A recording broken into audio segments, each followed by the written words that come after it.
நல்ல செழிப்பான வசனத்தை தந்து நடத்த முடியாது ஜெயிக்கிறேன் கருத்தில் ஒப்புடுகிற அந்தவரே வசனம் பேசுகிறக்கூடிய பயன்படுத்தலாம் அந்தவரே இந்த நாளெல்லாம் நாங்கள் உட்கொண்டு கட்டாவே இந்த ஆத்மா சரீர வேதனை உதவி செய்ய கட்டாவே இருக்கிறோம் எத்திரவே நாமத்தில் ஜெயிக்கிறோம்.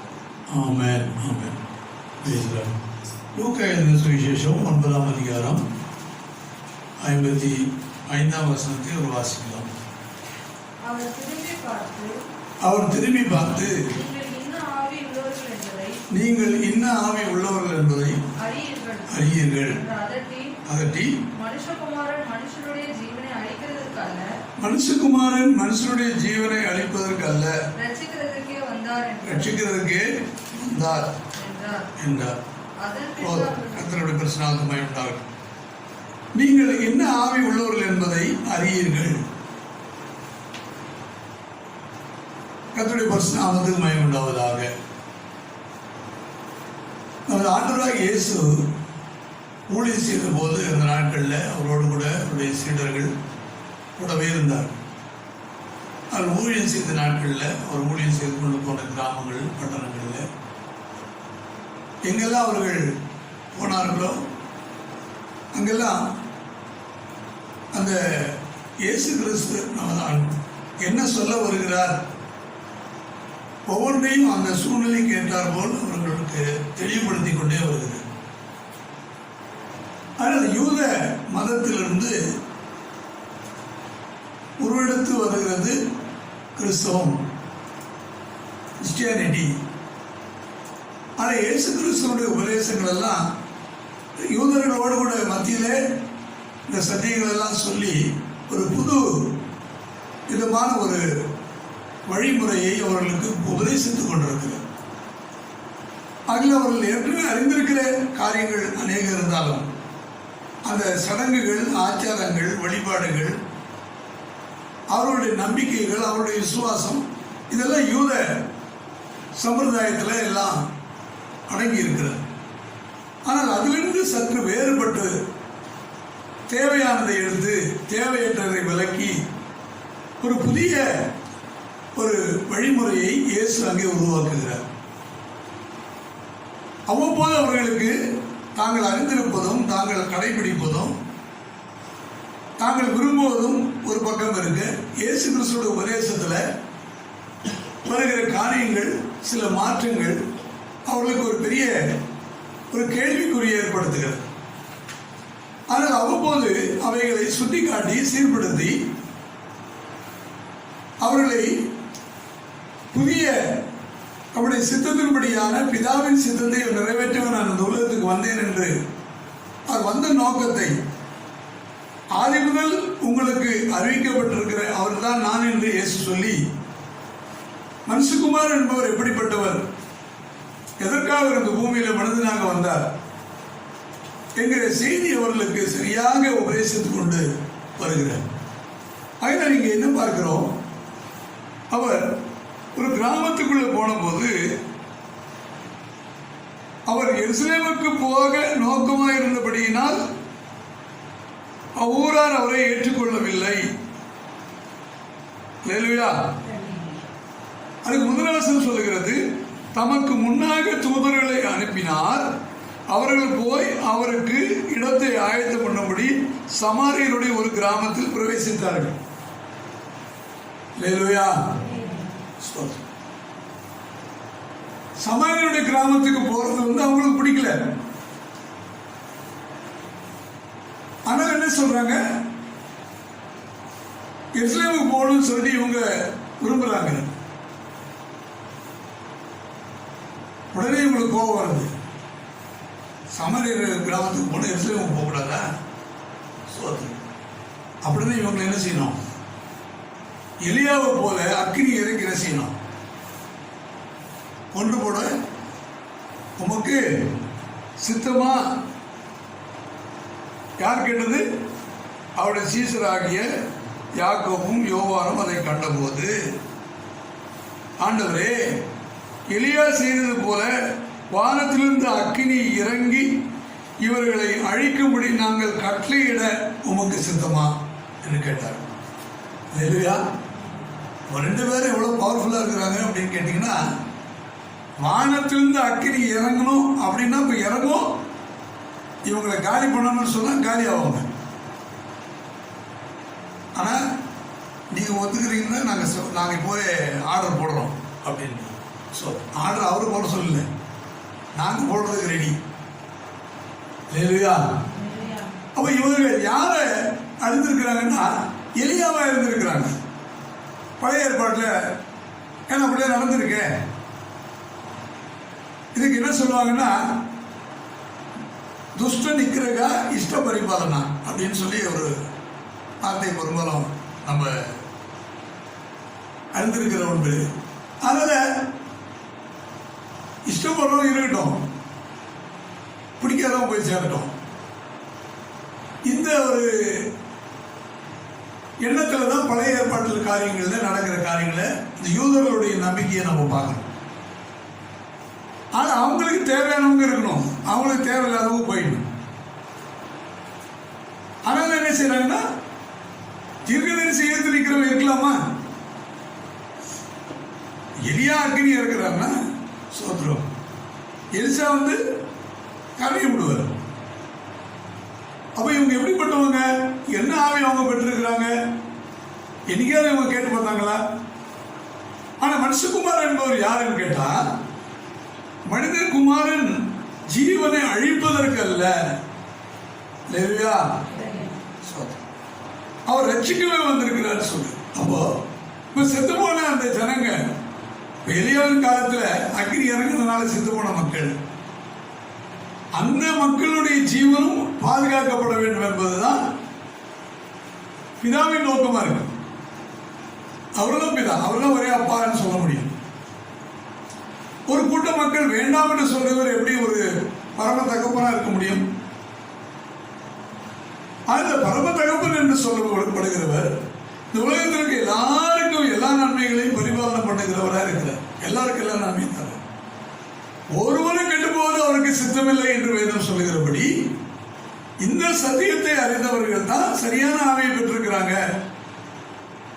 ஆனால் இவர்களுக்கு இந்த யாக்கோபுக்கு யோவானுக்கும் சீடர்களுக்கும் என்ன ஆவி பெற்றிருக்கிறோம் அப்படின்னா முழுசா ஆவி பெற்றுட்டாங்கன்னு இல்லை. வசனத்துல நிறைய நம்ம பார்க்கும்போது அவர்களுக்கு இன்னும், அதாவது கூட இருக்கும்போது இயேசு கூட இருக்குது. இயேசு தான் அந்த பரிசுத்தாவி. அப்ப இயேசு இருக்கிறாருன்னா அந்த பரிசுத்தாவியானவர் கூட இருக்கிறார்னு பொருள். ஆனால் ஏன் நிறைவாக எல்லாரும் மேலேயும் கொடுக்கப்படலைன்னா, அவர் இன்னும் சிலுவையில் மறிக்கல, அவர் பரலோகத்துக்கு ஏறி போல, அவர் நான் போய் தான் அந்த பரிசுத்தாவை அனுப்புறேன்னு சொல்லிக்கிறாரு. ஆனா அவர் சொல்ற ஆவி எப்படிப்பட்ட ஆவி? ஆனா அதை நிதானிக்கிற அந்த அனுபவம் அவர்களுக்கு சொல்லிக் கொடுக்கப்படுது. ஆகிய நாம் வேதத்தை வாசிக்கும் பொழுது பிரித்து அறிய கற்றுக்கொள்ளணும், தெரியணும். ஏன்னா ரெண்டும் யூத வேதமும் இதுல சேர்த்து தான் கொடுக்கப்படுது. கிறிஸ்துவ சத்தியங்களும் யூத சடங்குகளும் சேர்ந்து தான் இந்த பைபிள். ஆனா யூத சடங்கிலிருந்து, யூத சடங்காச்சாரத்திலிருந்து, யூதருடைய பாரம்பரியத்திலிருந்து இயேசு கிறிஸ்துவோட உபதேசத்தின் அடிப்படையில இந்த வேதத்தை புரிந்து கொள்ளுகிறோம்னா பரிசாவை பெற்றிருக்கிற பிள்ளைகள். அது தெரியலன்னு சொன்னா இன்னைக்கு நாம எங்க போறோம் அப்படின்றது திசை தெரியாம போகக்கூடிய ஒரு மரக்கலம் என்ற நிலையில தான் நம்ம காணப்படும். ஆகையால் நம்மை நாமே நிதானித்துக் கொள்வதற்கு இந்த வார்த்தைகள் நமக்கு உதவியா இருக்கட்டும்.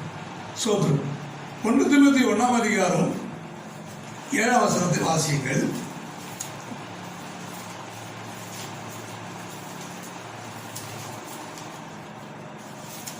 நாங்கள் சொல்லுவது என்னதென்றும், நாங்கள் சொல்வது என்னதென்றும், நாங்கள் சாதிக்கிறது என்னதென்றும், தாங்கள் சாதிக்கிறது என்னதென்றும் அறியாதிருந்தோம். நியாயப்பிரமாண போதகராய் இருப்பதற்கு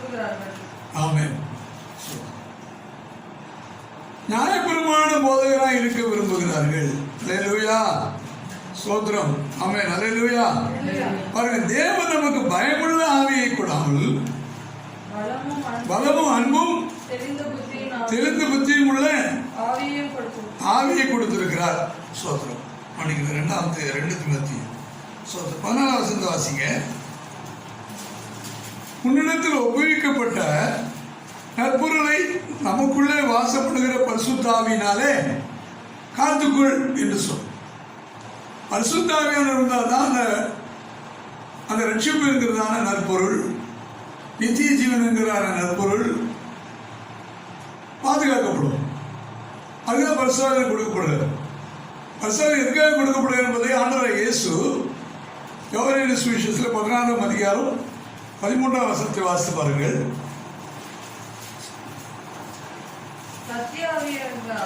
சத்தியாவியாக அவர் வரும்போது சகல சத்தியத்திற்குள்ளும் உங்களை நடத்துவார். அவர் தாம் சுயமாய் பேசாமல் நாம் கேள்விப்பட்டவைகள் யாவையும் சொல்லி வரப்போகிற காரியங்களை உங்களுக்கு அறிவிப்பார். 8ஆம் வசனம். அவர் வந்து என்ன செய்வார்னா, பாவத்தை குறித்தும் நீதியை குறித்தும் நியாய தீர்ப்பை குறித்தும் உலகத்தை கண்டித்து உணர்த்துவார். அல்லேலூயா. அசுத்தாவி இந்த பூமியை நிறுத்தி இருந்தால் கூட பரிசுத்தவான்களும் பூமிக்கு வரும் பொழுது இந்த உலகத்தை கண்டித்து உணர்த்துகிற ஆவியானவர். பரிசுத்தவான்கள் யாருன்னா, பாவத்தை குறித்து, நீதியை குறித்து, நியாய தீர்ப்புக்கு, இனி ஒரு நியாய தீர்ப்பு குறித்து. எதுக்காக அதை சொல்றாருன்னா, 8 வருஷம் சொல்லுகிறது.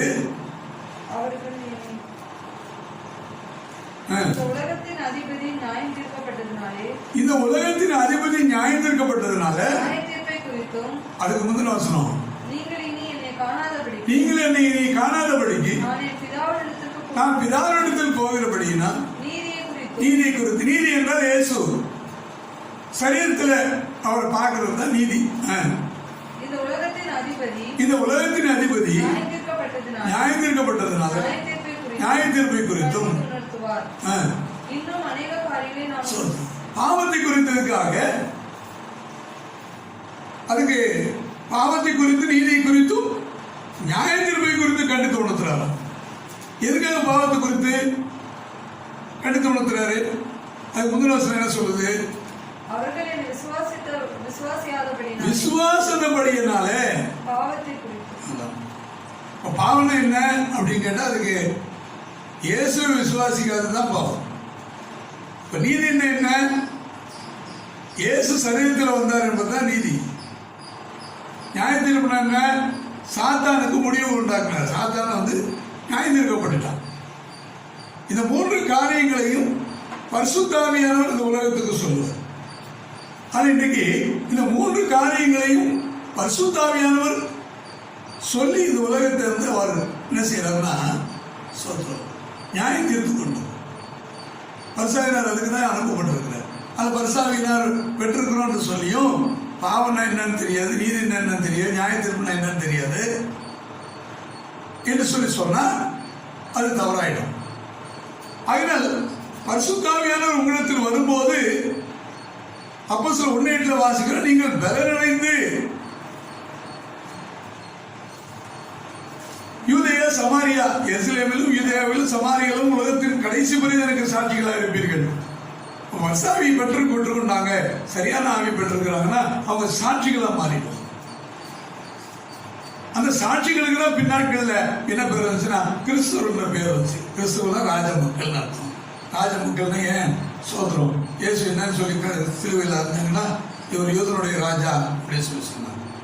சோதரம் அதான் ஒரு பேர் என்ன ஆயிடுச்சுன்னா, ராஜான்னு சொன்னதால தான் அவருக்கு சிலுவையில் அடிக்கப்பட்டு. ராஜா ஒருத்தர் இருக்கும்போது தன்னை ஒரு ராஜான்னு சொல்லிட்டாரு. இதுதான் பெரிய குற்றம்.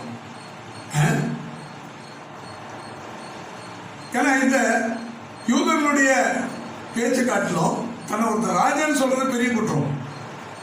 ஆனால் அதுதான் அந்த காலத்தை வச்சுதான் இயேசுவை சிலுவையில் இருந்ததுனால போய் மேலே போர்டு வச்சுட்டாங்க. நசனாகி இயேசு யூதரின் ராஜா அப்படின்னு சொல்லி எழுதிட்டாங்க. அந்த கூட போய் என்ன சொல்றாங்க, அவர் சொன்னார் தானா சொல்லிட்டாருன்னு அப்படி மாற்றி எழுதுங்கன்னு பிளாஜிக்கிட்ட போய் சொன்னேன். நீங்கள் இவ்வளோ தூரம் கேட்டு எல்லாத்தையும் எழுதிட்டேன், நான் எழுதுந்து நான் போயிட்டு வாங்கன்னு சொல்லி ஆனால் போர்டு என்ன ஆகி போச்சு, யூதருக்கு ராஜான்னு ஆயிடுச்சு. அவங்க ரொம்ப ஐயோ நம்ம கடைசியில் எல்லாரும் நம்புற மாதிரி உலகமே பார்க்குற மாதிரி ஆகி போச்சு, யூதருக்கு ராஜான்னு. ஏன்னா யூதர்களுக்கு ராஜா கிடையாது, ஏரோது தான் இருந்தார் யூதருக்கு ராஜா. ஆனால் ஏரோது வந்து யூதன் கிடையாது. அவ யூதர்களுக்கு ராஜாவே இல்லை. அவங்க என்ன எதிர்பார்த்தாங்க, இயேசு ராஜாவாக்கணும்னு பார்த்தாங்க. ஆனால் அவர் உருப்பலாதாரு, நவீன போனார். அவங்க மாம்சத்தில் பார்த்தாங்க. ஆனால் இயேசு கிறிஸ்து அவர்கள் ராஜா ராஜான்னு சொல்லி, அதுதான் எப்படியாவது எங்களுக்கு ஆட்சி கிடைக்குமா, அவங்களுக்கு ஒரு மந்திரி ஆகிடலாமா, இப்படிலாம் பார்த்தாங்க. ஒன்றும் இது ஒத்து வர்ற மாதிரி தெரியல. அது அவங்களுக்குள்ள இருக்கிற ஆவி இயேசு கிறிஸ்துவோடு இருந்தா அவங்களுக்குள்ள பரிசுத்தாவியானவருடைய நடத்துதல் வந்தா அந்த ஆவி வேற. ஆனால் அந்த ஆவி என்பது என்ன என்பதை அவங்களுக்கு புரிய வைக்கிறதுக்காக தான் இயேசு கிறிஸ்து தன்னுடைய ஜீவியத்தின் வழியாக அவர்களுக்கு காரியங்களை உபதேசங்களை கொடுத்துட்டே வருது. இல்லையா? சோதரம் நாம் நீங்கள் என்ன ஆவி உடையவர்கள் என்று அறியீர்கள் அப்படின்னு சொன்னா அவரே அதை பதில் சொல்ல, உங்களுக்கு தெரியல, நீங்க என்ன ஆவியை பெற்றிருக்கிறீங்கன்றது உங்களுக்கு தெரியாம இருக்கிறீங்க. நீங்க பழைய ஏற்பாட்டு ஆவியை அல்ல, ஒரு புதிய ஆவியை நான் உங்களுக்கு தருகிறேன் என்று ஆண்டவர் சொன்னார். அவருடைய குமாரனுடைய ஆவியை நமக்கு ஆண்டவர் தந்திருக்கிறார்.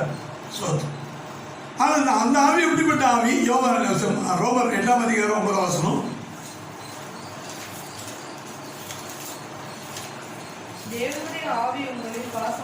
தேவனுடைய ஆவி உங்களில் வாசமாயிருந்தால் நீங்கள் மாம்சத்துக்கு உட்பட்டவர்களாய் இராமல் ஆவிக்குட்பட்டவர்களாய் இருப்பீர்கள். கிறிஸ்துவின் ஆவி இல்லாதவன் அவருடையவன் அல்ல. அப்போ என்ன ஆவி அப்படின்னா ஒரு புதிய ஆவியை சொல்றாரு, ஒரு பரிசாவின்னு சொல்றாரு, ஒரு தேற்றவாளன் சொல்றாரு, சத்தியாவின்னு சொல்றாரு. அவருக்கு என்ன பேர் அப்படின்னா கிறிஸ்துவின் ஆவி. அது இயேசு கிறிஸ்துக்குள்ள இருந்த அந்த ஆவியை தான் இப்பொழுது எல்லாருக்குள்ளேயும் பரிசுத்தாவியானவராக அந்த என்னுடைய ஆவியை நான் உங்களுக்கு என்ன செய்வேன், நான் போய் அனுப்புவேன்னு சொல்றேன். அல்லேலூயா. நான் மரித்தால் வழியா அந்த ஆவி உங்கள் மேல வராதுன்னு சொல்றேன். ஆனா இயேசு கிறிஸ்து இருந்த காலத்திலேயே அவர் உயிரோடு இருக்கும் போதே, அவரோடு கூட இருக்கும் போதே அதை குறித்து அவர்களுக்கு விளக்கி கொண்டே வர்றார். அல்லேலூயா. சோத்திரம். ஒரு 4 காரியங்களை சொல்லி நான் சோத்திரம் ஜெபிக்க விரும்புகிறேன். முதலாவதாக நான் வாசிக்கும் போது அவர்கள் பெற்றிருக்கிறது இருப்பது என்ன ஆவி, இயேசுவின் மேல இருக்கிற ஆவி எப்படிப்பட்ட ஆவி அப்படின்னு கேட்டீங்கன்னா பகைவனை நேசிக்கிற ஒரு ஆவி. அல்லேலூயா.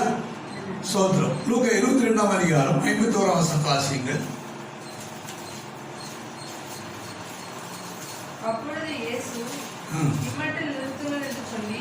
இயேசு இம்மட்டில் நிறுத்துங்கள் என்று சொல்லி அவருடைய காதை தொட்டு சொஸ்தப்படுத்தினார். பின்பு இயேசு தமக்கு விரோதமாய் வந்த பிரதான ஆசாரியர்களையும் தேவாலயத்து சேனை தலைவர்களையும் மூப்பர்களையும் நோக்கி, ஒரு கல்லனை பிடிக்க புறப்பட்டு வருகிறது போல நீங்கள் பட்டயங்களையும் தடிகளையும் எடுத்து புறப்பட்டு வந்தீர்களே. பாருங்க என்ன நடந்தது என்று சொன்னால், பிரதான ஆசாரியனுடைய வேலைக்காரனை வலது காதார வெட்டினான். இது வெட்டினது யாருன்னு சொல்லிட்டு நீங்க யோவான் 12:10 படிச்சீங்கன்னா அங்க சொல்லப்பட்டிருக்கிறது. பேதுரு தான் அங்க வெட்டினது.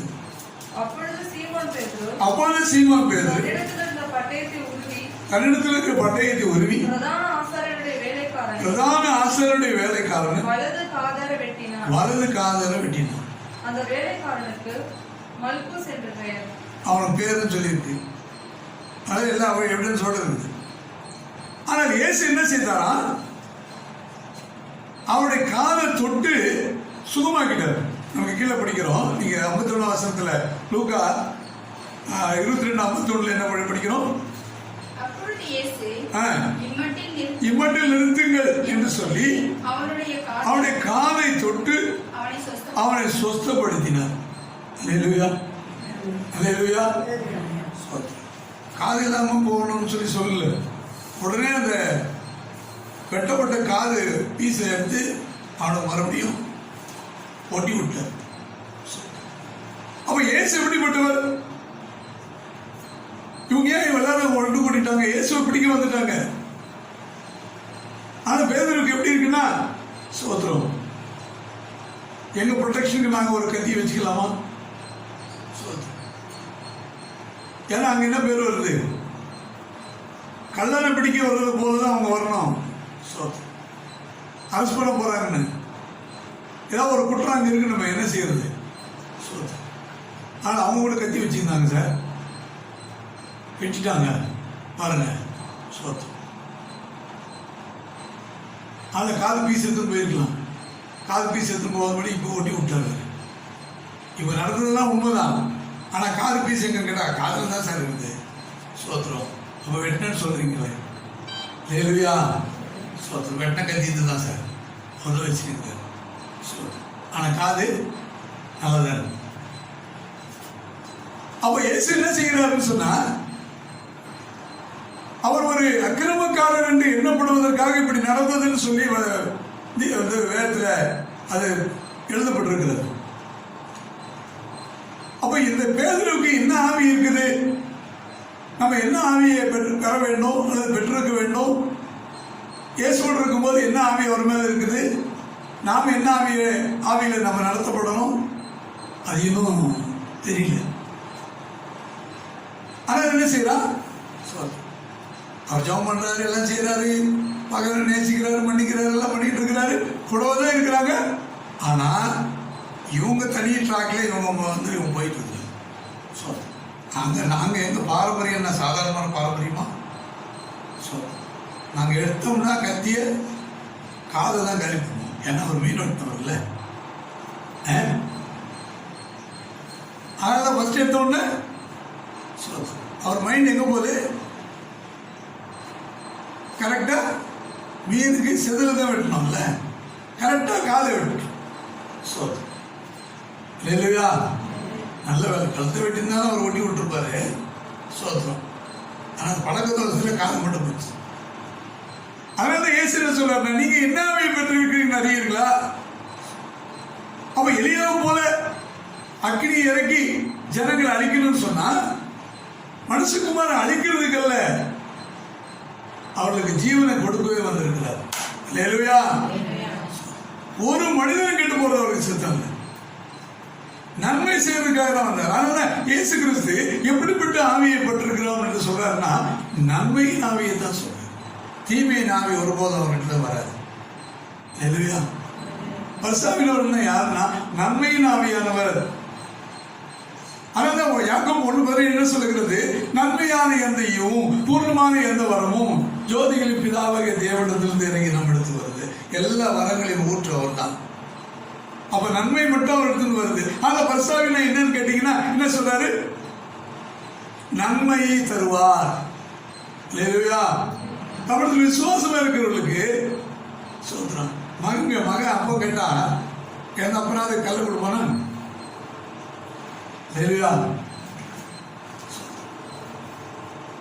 ஆனா பொருளாதாரங்களாகி நீங்கள் நல்ல ஈவுகளை கூட கருந்திருக்கும் போது பரமத்தகப்பன தங்கப்படத்தில் வேண்டிக்கிறவர்களுக்கு என்ன கொடுப்பாரு? பரிசாவி கொடுப்பார். பரிசாவி என்று சொன்னாலும் நன்மை என்று சொன்னாலும் ரெண்டு ஒன்று தான். த குட்னஸ். ஆனா இந்த நன்மை என்பது இந்த உலகத்துக்கு தேவை. அதுக்காக இந்த உலகம் என்ன செய்து பல நூற்றாண்டுகளை காத்து கொண்டிருந்தது. ஆனா அந்த நியாயப்பிரமாணத்துல நீங்கள் தீர்க்கதரிசிகளால் எழுதப்பட்டிருக்கிற அவர் தான் உங்கள் மத்தியில் நான் பேசிக் கொண்டிருக்கிறேன் இயேசு சொன்னார். அந்த ஆதி முதல் சொல்லப்பட்டிருக்கிறவரையே நீங்கள் காண்கிறீர்கள் என்று சொல்லி இயேசு சொன்னார். ஆதி முதலிருந்தே சொல்லப்பட்டிருக்கிறவர் இவர் தான். ஆனா இந்த உலகம் காத்துக்கிட்டு இருக்கு. யாருக்காகனா? பரிசாவிக்காக. பரிசாவி அதை கொடுக்க போறவருக்காக. பரிசாவி இந்த உலகத்துக்கு தரும்படி வருகிறவருக்காக. ஆனா இந்த பரிசாவி பெற்றிருப்ப அனுபவம் என்பது பகைவனை நேசிக்கிறது தான் பரிசாவி பெறுவது அனுபவம். அதான் சரியான ஆகும். ஆனா அழிக்கிறதுக்கு அல்ல, அழிக்கிறது பரிசாவி இல்லை. ஆனா ஆக்குவதுதான் பரிசாவி. உருவாக்குகிற ஆவியானவர். அல்லேலூயா. சோத்திரம். இரண்டாவதாக நம்ம என்ன பார்க்கிறோம்? சோத்திரம். மத்தேயு சுவிசேஷம் 16ஆம் அதிகாரம் 23, 24 வசனங்களை வாசிக்கும் போது பேதுருவை பார்த்து எனக்கு பின்னாக போ சாத்தானே, நீ எனக்கு இடரலா இருக்கிறாய். தேவனுக்கு ஏற்றவைகளை நீ சிந்தியாமல் மனுஷருக்கு ஏற்றவைகளை சிந்திக்கிறாய் மனுஷனுக்கு ஏற்றவைகளை சிந்திக்கிறாய் என்றார். என்றார். அப்பொழுது இயேசு ஆ, தம்முடைய சீஷர்களை நோக்கி, ஆ. ஒருவன் என்னை பின்பற்றி வர விரும்பினால் ஒருவன் என்னை பின்பற்றி வர விரும்பினால் அவன் தன்னைத்தான் அவன் தன்னைத்தான் வெறுத்து தன் சிலுவையை எடுத்துக்கொண்டு தன் சிலுவை எடுத்துக்கொண்டு என்னை பின்பற்ற கடவன். என்னை பின்பற்ற கடவுள். இரண்டாவது பரிசாவி என்று சொன்னால் அப்படியே அடையாளம் என்னன்னு கேட்டீங்கன்னா தன்னையே வெறுக்கணும். சுய வெறுப்பு, செல்ஃப் டினையல். அது முதலாவது என்ன பார்க்கிறோம்? எதிரியை நேசிப்பது, பகைவரை அவனிடத்துல என்ன செய்யணும்? அன்பு காட்டுவது. பகைவரிடத்தில் அன்பு காட்டுவது. இரண்டாவதாக என்ன பார்க்கிறோம் என்று சொன்னால் சோத்திரம், செல்ஃப் டினையல், சுய வெறுப்பு. தன்னைத்தானே வெறுக்கணும். என்ன ஆவி பெற்றிருக்கிறோம்? அப்படியா ஒரு மனுஷன் தன்னைத்தானே வெறுக்கலன்னா இயேசுவை பின்பற்ற முடியும். அப்ப இயேசுனுடைய கிறிஸ்துவின் ஆவி என்ன சொல்லிக் கொடுக்குது அப்படின்னு கேட்டீங்கன்னா, என்னையும் வெறுக்க வைக்குது. எனக்கு சுயம் என்பது மேல வர முடியாதபடி அந்த சுயத்தை தான் என்ன செய்யணும்? சிலுவையாக்கி சுமந்து செல்லுபடியாக இயேசு சொல்லுகிறார். ஆக பின்னாடி போனோம்னா உன்னுடைய சுயம் எங்க இருக்கணும்னா உன் தோல்ல இருக்கணும். அது சிலுவையா மாறிடணும். ஆனா சுயத்துக்கு அங்க இடமே கிடையாது. ஆனா அது சிலுவையா மாறணும். அப்படி சிலுவையா மாறி அவரை பின் செல்லும் போதுதான் சரியான ஆவி அங்க கிறிஸ்துவின் ஆவி இருக்குன்னு பொருள். அல்லேலூயா, அல்லேலூயா. விளம்பரம் தேடுறவன் கிறிஸ்துவனா இருக்க முடியாது. ஆனா ஒரு பெரிய ஆளா காட்டிக்கிறன்னு நினைக்கிறவன் கிறிஸ்துவனா இருக்க முடியாது. ஃபேமஸ் ஆகணும்னு நினைக்கிறவன் கிறிஸ்துவனா இருக்க முடியாது. பெரிய ஆளா காட்டிக்கணும்னு சொல்றவன் பெரிய கிறிஸ்துவனா இருக்க முடியாது. அல்லேலூயா. இயேசு விரும்பல, விளம்பரத்தை விரும்பல. ஆனால் செய்த அற்புதங்களை போய் மற்ற இடத்துல சொல்லி ஆட்களை கொண்டு வந்தோம்னு சொல்லல. இது யாருக்கும் சொல்லாதீங்கன்னு சொன்னார். அல்லேலூயா. அவங்க தான் அதை மீறி போய் அவங்க சொல்லிட்டு இருக்காங்க. ஆனா இயேசு என்ன சொல்லல. நான் அதுக்காக வரல. ஒரு மனுஷன் மனம் திரும்புறதுக்கு தான் வந்திருக்கிறேன். பாவியை மனம் திரும்ப நான் வந்திருக்கிறேன். ஆக சுய விளம்பரத்தை விரும்பாதவர்கள் தான் சரியான ஆவியை பெற்றிருக்கிறாங்க. அதனால இன்னைக்கு இந்த லிஸ்ட்ல நீங்க பாத்தீங்கன்னா நிறைய இன்னைக்கு தங்களை விளம்பரப்படுத்தி கொண்டிருக்கிறவங்க யாருன்றது உங்களுக்கு தெரிஞ்சிடும். அல்லேலூயா. இந்த சுய விளம்பரத்தை யார் விருந்த ஆரம்பிக்கிறாங்களோ அவங்க தான் கிறிஸ்துவுக்குள்ள வளர முடியும். அப்போதான் அது சிலுவையா மாறி பொருள். இன்னும் அவங்களே அவங்க சிலுவையை தூக்கி வைக்கிறதுக்கு ரெடி ஆகல. அவங்க எங்க பிரசங்கம் பண்ணி, எங்க ஊழியங்களை செய்து, எங்க ஜனங்களை ஒன்று கூட்டி பேனர் அடிச்சு போஸ்டர் வச்சு அதை பண்ணி இதை பண்ணி தான் பெரியவன்னு சொல்லி காட்டிக்கொள்றவன் யாரும் எனக்கு சீஷனா இருக்க முடியாது சொல்றாரு. அல்லேலூயா, அல்லேலூயா. கடைசியா இருக்கவன் தான் எனக்கு சீடனா இருக்க முடியும். ஊழியக்காரனுக்கு ஊழியக்காரனா இருக்கிறவன் அப்படிப்பட்ட இயேசுவுக்கு பின்னாடி போக முடியும். தன்னை முன்னாடி வைக்கணும்னு நினைக்கிறவன் இயேசுக்கு பின்னாடி போறது தகுதியற்றவன். அதனால்தான் வசனத்தின்படி என்ன சொல்லப்படுகிறது? அவரை பின் செல்வதற்கு சுய வெறுப்பு தேவை. பரிசாவை பெற்றிருக்கிறோம்னு சொன்னாங்க. சொல்லியும் சுய வெறுப்பு அவங்ககிட்ட இல்ல. தனக்குன்னு ஒரு தனி ஒரு கூட்டம், தனக்குன்னு ஒரு ஃபேன்ஸு, தனக்குன்னு ஒரு தனி ஒரு இடம், தனக்குன்னு ஒரு மேன்மை, அப்படி எல்லாமே இந்த உலகத்தில் உருவாக்கி வச்சுட்டு இருக்கு. அல்லது அதை விரும்பி அதுக்கு பின்னாடி போறவங்க சுய வெறுப்பு கடைபிடிக்கலன்னு அர்த்தம். இல்லையா? அதனால தான் என்ன பண்ணுவாங்கன்னா சோத்திரம், சுய வெறுப்புக்குள்ளே போறவங்க எந்த அளவுக்கு போயிடுவாங்கன்னா சோத்திரம், வாசனை சோப்பு கூட யூஸ் பண்ண மாட்டாங்க. ஏன்னா அந்த வாசனை கூட என்ன எழுதக்கூடாது. எல்லாத்திலுமே எளிமையாக இருக்கணும்னு பார்ப்பாங்க. அல்லேலூயா. ஸ்தோத்திரம். என்ன பாஸ்டர் எங்கேயோ போயிட்டு இருக்கீங்க நீங்க? ஸ்தோத்திரம். ஆனா இன்னைக்கு எங்க பார்க்க முடியுது? ஒரு கிறிஸ்தவன் சொன்னா தன்னை சுயத்தை வருத்துவன், தன்னுடைய டேஸ்ட் விரும்புவது, தன்னுடைய டேஸ்டுக்காக எதையும் செய்ய மாட்டான். கர்த்தருக்கு சித்தமானதா, அவருக்கு பிரியமானதா, அவர் விரும்புறது மட்டும்தான் செய்யும். தான் யாருன்னே வெளியில் தெரிய வேண்டாம்னு நினைப்பான். சுய விளம்பரம் தேட மாட்டான், பேர் புகழ போட தேட மாட்டான். சோத்திரம். இப்படிப்பட்டவன் தான் பரிசாய் பெற்றவன். அல்லேலூயா. சோத்திரம். இவங்கெல்லாம் வந்து இப்போ கிறிஸ்தவத்தில் இருக்காங்களே, கிறிஸ்துவுக்கு சபைக்கு வெளியில் இருக்காங்களான்னு கேட்டா நீங்க தான் தேடி கண்டுபிடிக்கணும். சோத்திரம். ஏன்னா வெளியில எப்படி பாஸ்டர் வெளியில இருப்பாங்க? பரிசாயிரம் யாரும் தடுக்க முடியாது. அவர் எல்லா இடத்துலையும் இருப்பார். அல்லேலூயா. சோத்திரம். அவருக்கு பிரியமான இடத்துல அவர் இருப்பார். அவரை தேடுறவன்ட்டு அவர் இருப்பார். அவருக்கு பிரியமான சுபாவம் உள்ளவர்கிட்ட அவர் இருப்பார். அல்லேலூயா. இங்க ஒரு பேர் வச்சு ஒரு அதுக்குள்ள நீங்க சுத்திக்கிட்டு இருந்தா அதுக்குள்ளதான் பெருசா இருக்கிற நீங்க நினைச்சிட்டு இருந்தீங்கன்னா அவர் இங்க இருக்க மாட்டாரு, அவர் வேற எங்கே இருப்பாரு. சோத்திரம். ஆமென். அல்லேலூயா. அல்லேலூயா. ஆகையால் ஏமாந்து போவதீங்க. ஆகாத சம்பாஷணைகள் நல்லொழுக்கங்களை கெடுக்கும் என்று வேதம் சொல்லுகிறது. அன்னைக்கு பிசாசு என்ன பண்ற? வஞ்சித்து கொண்டே இருக்கிறான். சோத்திரம். ஆனா அந்த வஞ்சனையில இன்னைக்கு என்ன பண்ணக்கூடாது? அகப்படக்கூடாது. சோத்திரம். அந்த ஆண்டவர் சொன்னாரு, எனக்கு முன்னே வந்தவர்கள் எல்லாரும் கல்லரும் கொள்ளைக்காரமா இருக்கிறார். ஆனா தன் நல்ல மேய்ப்பன் தன் ஆடுகளுக்காக தன் ஜீவனை கொடுக்கிறார்.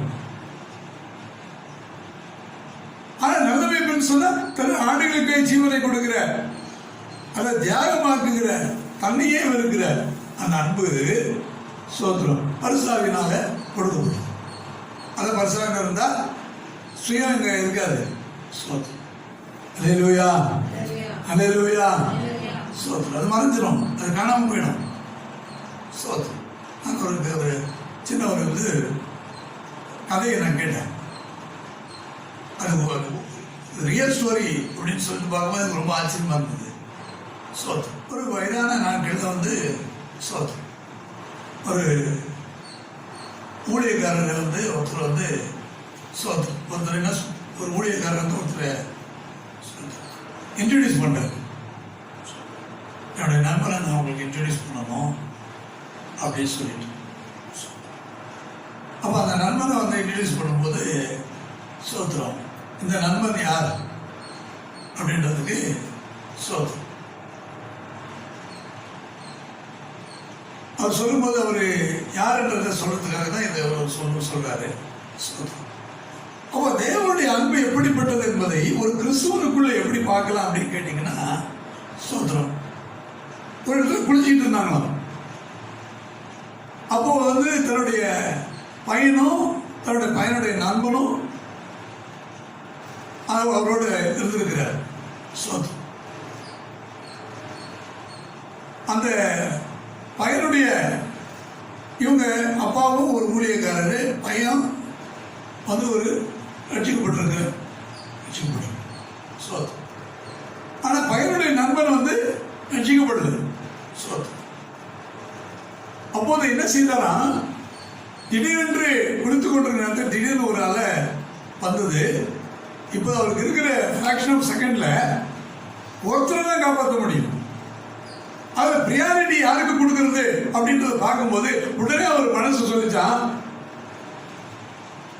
இவன் ரட்சிக்கப்பட்டிருக்கிறான், ஆனா அவன் ரட்சிக்கப்படல, ஆண்டவர் அறியல, அவன் பாவத்தோட நரத்துக்கு போயிடக்கூடாது. சோத்திரம். ஆனா நீ உடனே என்ன செய்ய,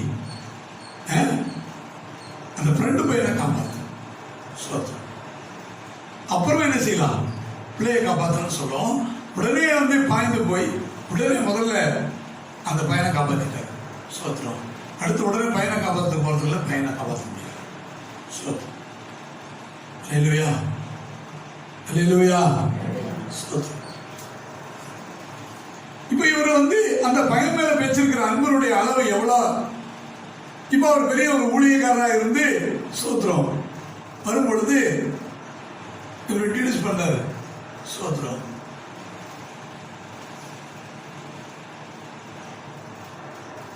அந்த வயசான ஊழியக்காரர் இவர் தான். அவருக்கு என்ன எந்த ஸ்தானத்தை கொடுக்கறது? அல்லேலூயா. தன்னுடைய மகனை தியாகம் பண்ணி என்ன பாதுகாத்திருக்கிறார். இன்னைக்கு இவர் இப்போ ஊழியக்காரா இருந்து அவர் வயதான நாட்கள் அவர் இன்ட்ரோடியூஸ் பண்றாரு. இன்னைக்கு ஆண்டவர் மேல வைத்த அன்பு எப்படிப்பட்டது, எப்படிப்பட்ட ஆவியை நம்ம கொடுத்திருக்கிற, சுயத்தை வெறுக்கிற ஒரு ஆவி. அல்லேலூயா. ஸ்தோத்திரம். லாபத்தை தேடுகிற ஆவி அல்ல, தன்னையே தியாகமாக்குற ஒரு ஆவி. ஸ்தோத்திரம். அல்லேலூயா. ஸ்தோத்திரம். அடுத்ததாக ஸ்தோத்திரம். அப்போஸ்தலர் 16ஆம் அதிகாரம் 25ஆம் வசனம் வாசி.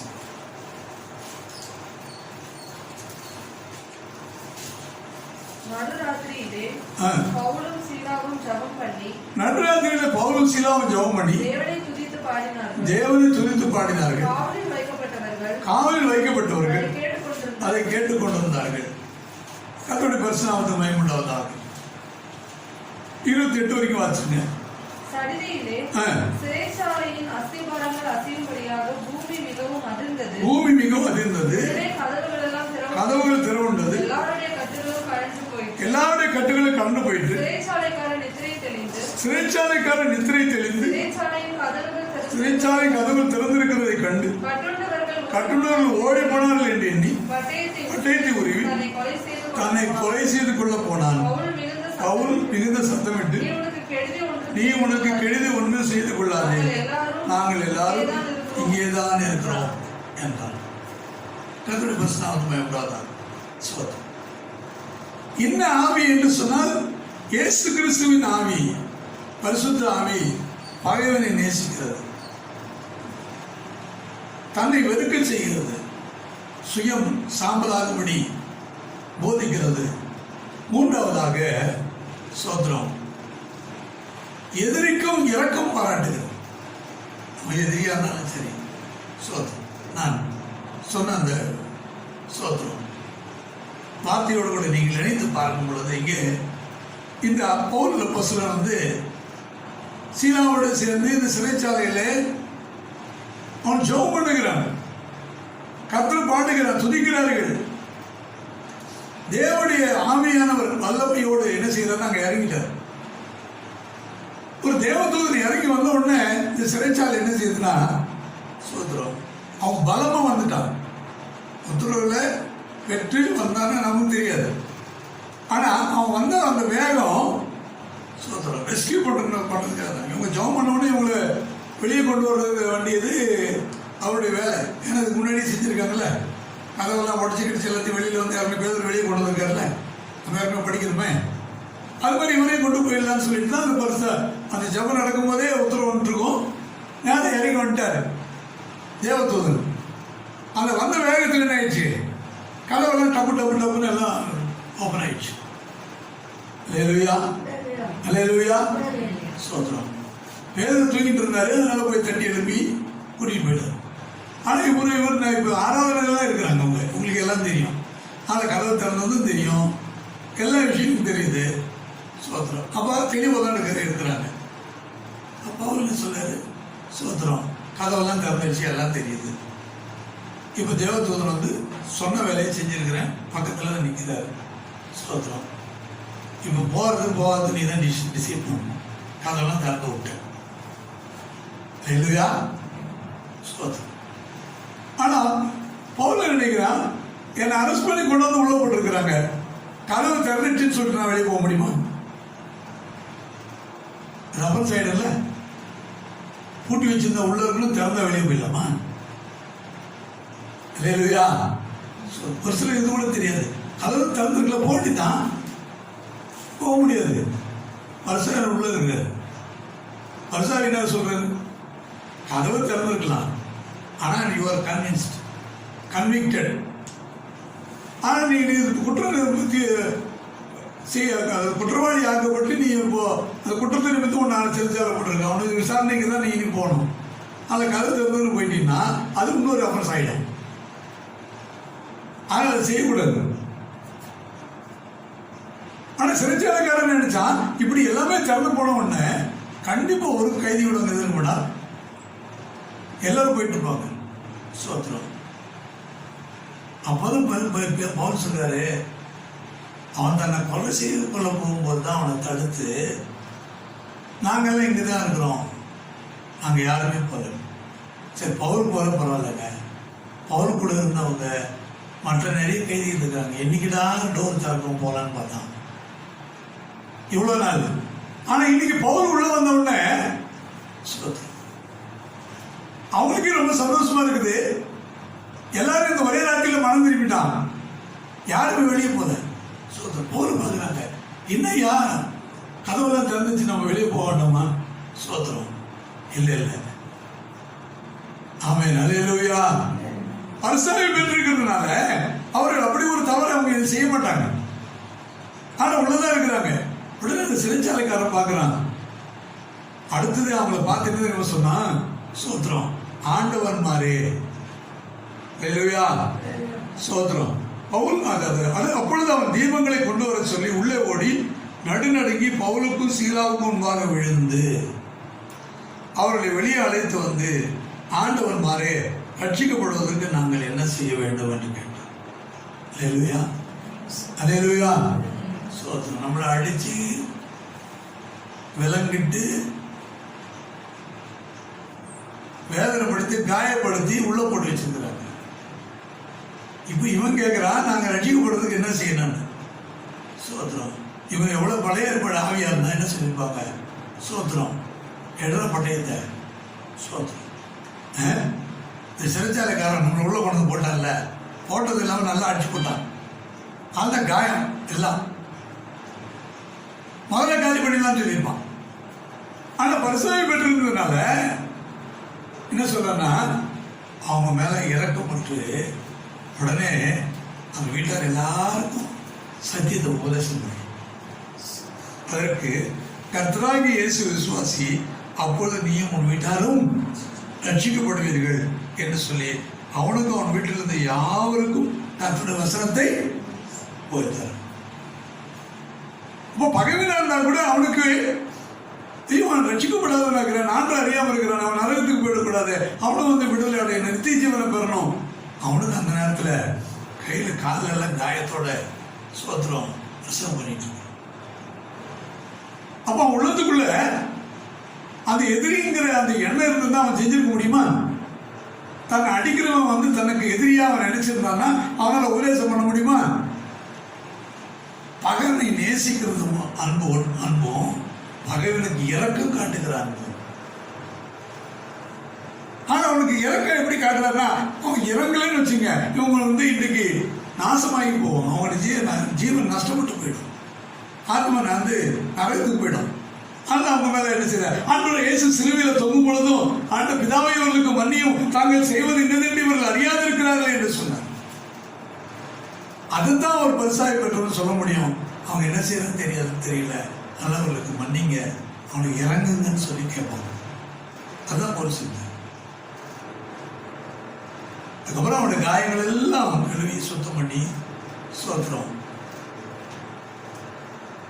கர்த்தர் ஒரு பெரிய ரட்சிப்பாங்க ஆண்டவர் கட்டிட்டார். ஒரு சிறைச்சாலையில் ஒரு பெரிய ரட்சிப்பு கற்றுக்கிறது, இரவோடு இரவாக ஒரு பெரிய ரட்சிப்பாங்க நடக்குது. நீங்க பரிசுத்தாவியானவர் பெற்றிருக்க திருச்சபை, பழைய ஏற்பாட்டு சபையா, நீ புதிய ஏற்பாட்டு சபையா? பழைய ஏற்பாடு நமக்கு நீளதான் இருக்குது, அது ஒரு திருஷ்டாந்தமா எழுதப்பட்டிருக்கு. நீங்க எதை கடைபிடிக்கிறீங்க, எதை ஃபாலோ பண்ணணும், எந்த ஆவியை நீ பெற்றிருக்கிற என்பதை முதலாவது நீ தெளிவுபடுத்திக் கொள். அல்லேலூயா, அல்லேலூயா, ஸ்தோத்திரம். நான்காவதாக கடைசியாக அப்போஸ்தலர் 11ஆம் அதிகாரம் 15ஆம் வசனத்தை வாசி.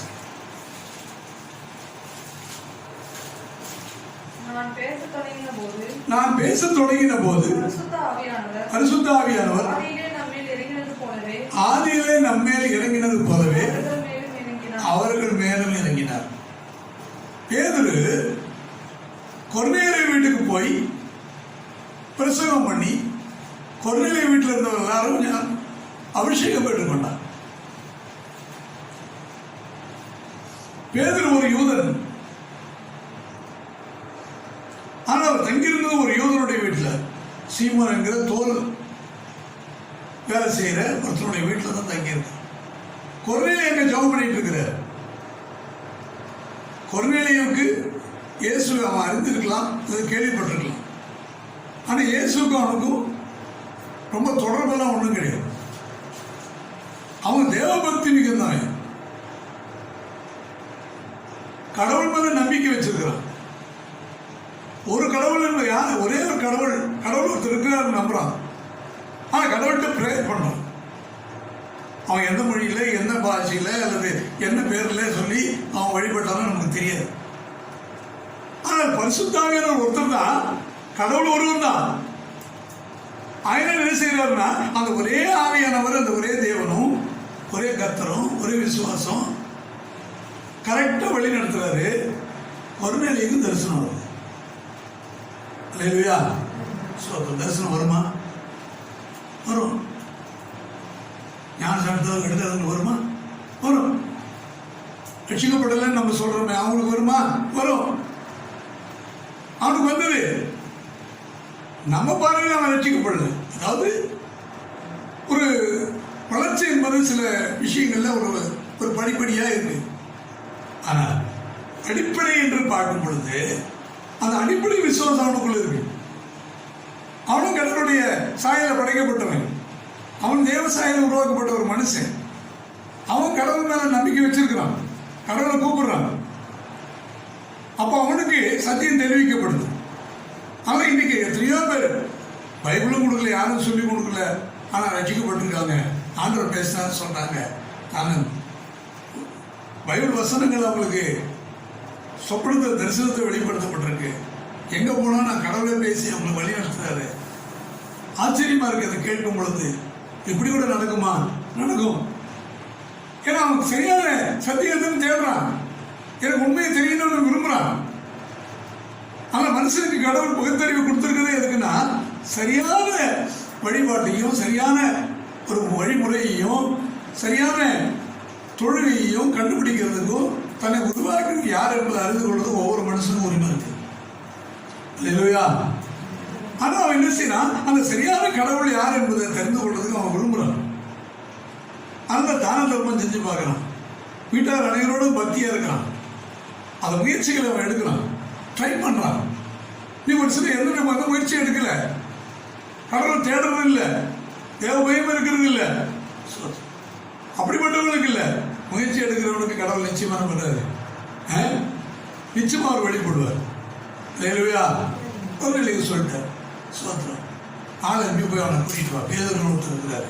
சோத்திரம். ஏன் அது பிறகு ஆண்டவரே சொல்லிட்டு இருக்கலாம்ல, பேதரை கூட்டிட்டு வான்னு சொன்னாரு. பேதருக்கு கூப்பிட்டார். பேதருக்கு இப்ப என்னன்னா, சோத்திரம், போறதா வேண்டாமா, போறதா வேண்டாமா, கூப்பிடுறோம் யாரு என்ன எதிர்ப்பு விசாரி. சோத்திரம்.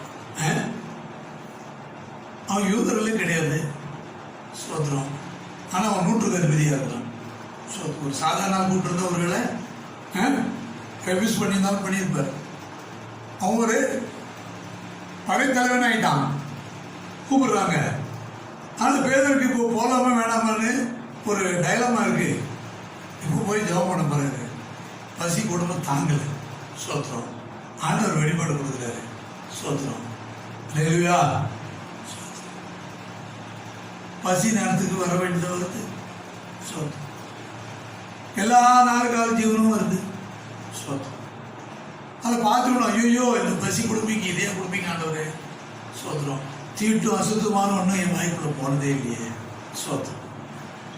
ஆண்டு சொல்றாரு, நான் பரிசுத்தமாக்கினது தீட்டு என்று சொல்லலாமா? எதுக்கு இந்த தரிசனம் வந்தது, எதுக்காக இதை சொல்றாரு இப்போ உடனே அவனுக்கு புரியல. அதுக்குள்ள ஆள் வந்துட்டாங்க. உங்களை தேடி வந்திருக்காங்க சார். ஐயா உங்களை தேடி வந்திருக்கிறாங்க. கீழே இறங்கி போனாங்க. சாப்பாடு ரெடியா இருக்குது. சோத்திரம். வந்தவங்க யாருன்னு கேட்டால் குறுநெல் வீட்டுல இருந்து வந்திருக்கிறாங்க. அப்போதான் அவனுக்கு புரியுது. சரி வாங்க போகலாம். ஆனா அவங்களோட போ அப்படின்னு இப்போ ஆண்டவர் சொல்றாரு. ஆனா இப்போ இப்ப சீடர்களுக்கு பிரசங்கம் சொல்லிட்டு இருக்கிறாரு, என்ன நடந்துச்சுன்னு சொல்லிட்டு.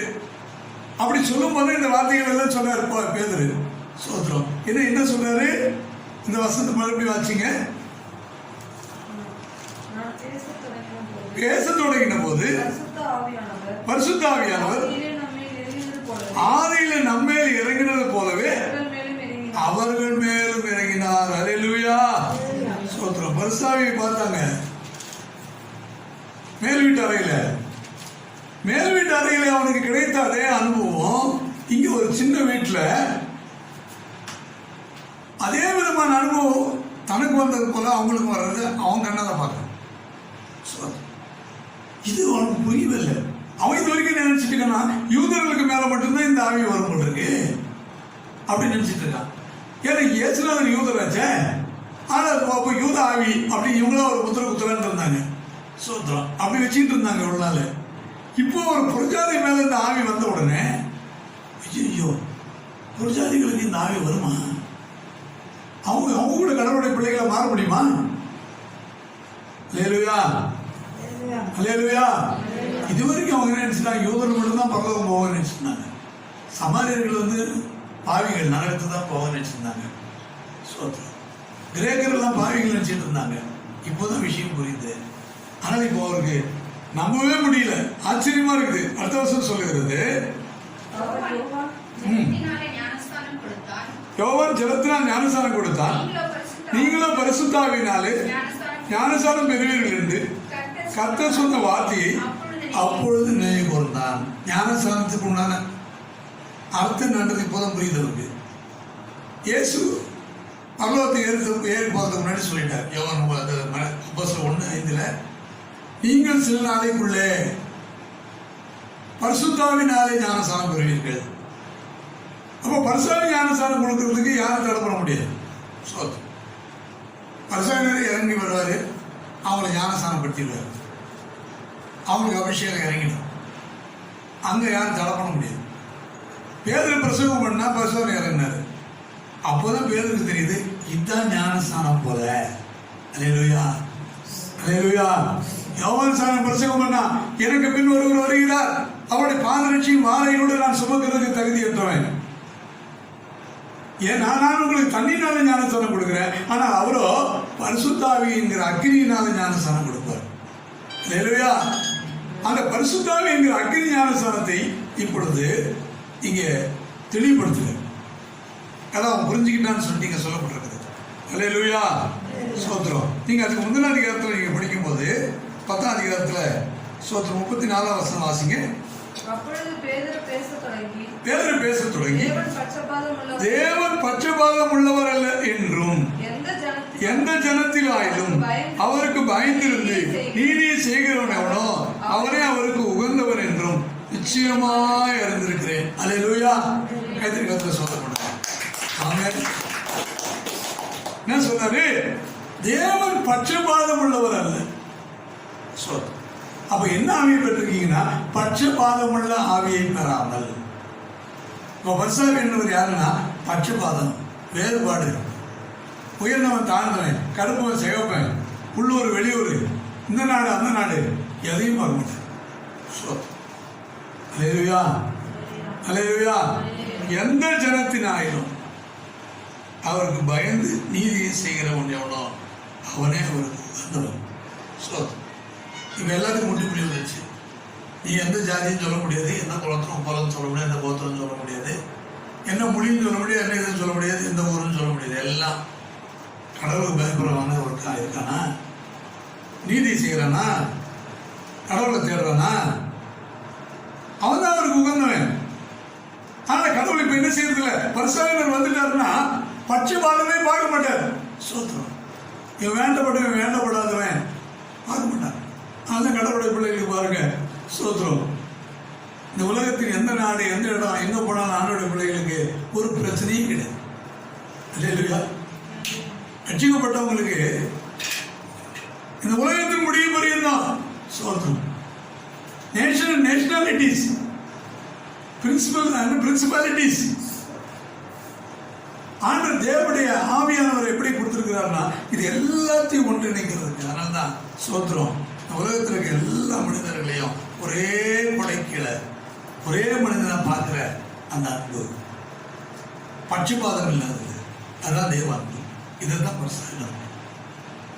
ஆனா நீங்க என்ன ஆவி பெற்றிருக்கிறீங்க என்று உங்களுக்கு அறியீர்களா அப்படின்னு கேட்கிறாரு சோத்திரம். அப்ப என்ன ஆவின்னு கேட்டா பட்சபாதம் இல்லாத ஒரு ஆவி.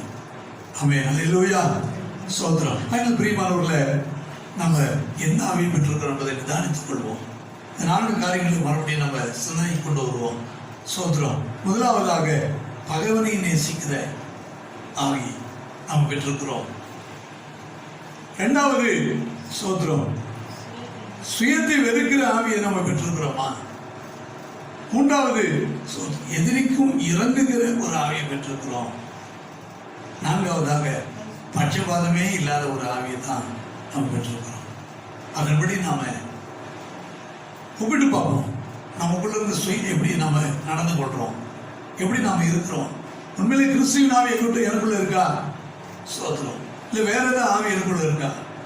நான் பழைய ஏற்பாட்டுக்கு ஓடிக்கிறேன்னா, இல்லை இயேசு கிறிஸ்துவோட உபதேசத்தில் நான் நிற்கிறேன்னா, நாம ஆராய்ந்து பார்த்து சோத்திரம் ஆண்டவருடைய வருகைக்கு நம்மை தகுதிப்படுத்தி, அவர் எப்போதும் எந்த நேரத்திலையும் அவர் வருவார்.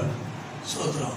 ஆகினால் அவருடைய வருகைக்கு எப்போதும் ஆயத்தமாக இருக்க வேண்டும் என்பதுதான் நமக்கு வேதம் சொல்கிற சோத்திர எச்சரிக்கை. எல்லாம் கண்களையும் இப்படி கத்து நோக்கி பார்ப்போம். அல்லேலூயா, அல்லேலூயா, அல்லேலூயா, அல்லேலூயா, அல்லேலூயா, அல்லேலூயா, அல்லேலூயா, அல்லேலூயா, அல்லேலூயா, அல்லேலூயா.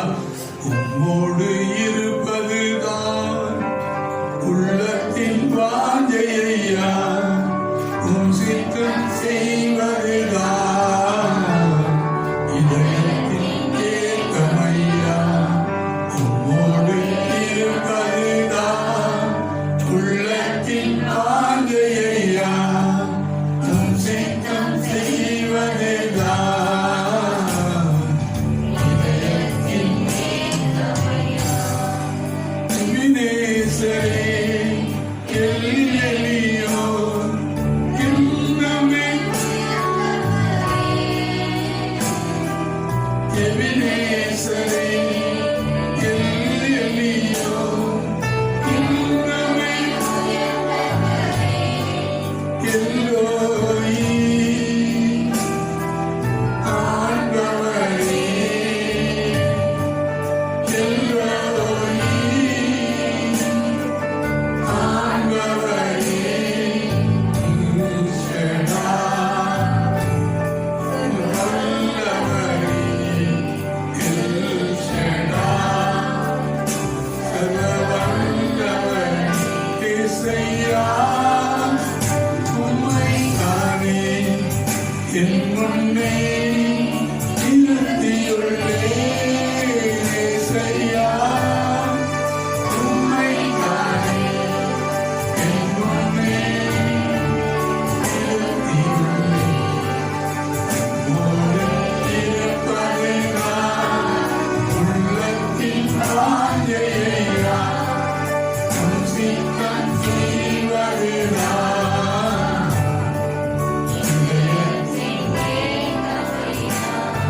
அன்புக்குள்ளார் வருஷப்பிதாவே, ஆசைப்படுகிற ஆண்டவருக்கு காலவடைக்காம துணிக்கிறோம். இந்த நாள்ல ஒரு சமூகத்தில் எங்களை கத்தாவை ஸ்தோத்திரம். ஆண்டவரே, நீ கத்தாவை ஆராதிக்கும்படி கிருபை தந்து, அவனே நல்ல ஆண்டவருடைய வார்த்தைகளை கேட்க கிருபை தந்து, எங்களை முன்குறித்து ஆண்டவருடைய சித்தத்தின்படி வழிநடத்தினீங்க. நமக்கு நன்றி அப்பா. ஆண்டவரே, உடைய வார்த்தையை நாங்கள் கத்தாவே இந்த கலைவிடையில ஆண்டவரே என்னுடைய உள்ளத்தின் ஆழத்தில் நாங்கள் கத்தாவே பதித்துக் கொள்ள கத்த கிருபை தாங்கப்பா. ஆண்டவரே, உமக்கு ஸ்தோத்திரம். நாங்கள் பரிசுத்த என்கிற கிறிஸ்துவின் ஆவியை பெற்றிருக்கிறோம். ஸ்தோத்திரம். நாங்கள் பழைய ஏற்பட்ட ஆவி அல்ல, நாங்கள் பகைவனை நேசிக்கிற ஒரு ஆவியை பெற்றிருக்கிறோம். ஸ்தோத்திரம். எதிரிக்கும் இறங்கக்கூடிய ஒரு ஆவியை நாங்கள் பெற்றிருக்கிறோம். ஸ்தோத்திரம். அந்த அன்பில் இந்த ஆவியில நாங்கள் நிலைத்திருக்கிறோம். ஸ்தோத்திரம். உன்னுடைய அன்பை வெளிப்படுத்துவதற்கு எங்களுக்கு கிருபை கொண்டதப்பா. ஸ்தோத்திரம். பட்சபாதம் இல்லாத ஒரு தெய்வீக அன்பை வெளிப்படுத்தக்கூடிய கிருபைகளை எங்களுக்கு கொடுத்த ஆண்டவரே. ஸ்தோத்திரம். தேவ ஆண்டகத்தை அன்பினால் புதிய அபிஷேகத்தினால் பரிசுத்தாவிலிருந்து பூமிக்கு வரும்போது இந்த உலகத்தை எப்படி நடத்துவீர் என்பதை உணர்ந்தவர்களாக பாவம், நீதி, நியாயத்திற்கு எங்குதான சோதனை இந்த காரியங்களை ஆண்டகத்தை ஒவ்வொரு நாளும் சுயத்தை வெறுத்து நாங்கள் ஆழ்வதற்குரிய கிருபைகளை எங்களுக்கு கொடுக்கும்படி நாங்கள் செபிக்கிறோம். சுயவெறுப்பு இல்லாதவன், சிலுவை சுமந்து உமை பின் செல்லாதவன் உமக்கு பார்த்ததில்லை என்று சொன்னீங்களா ஆண்டவரே.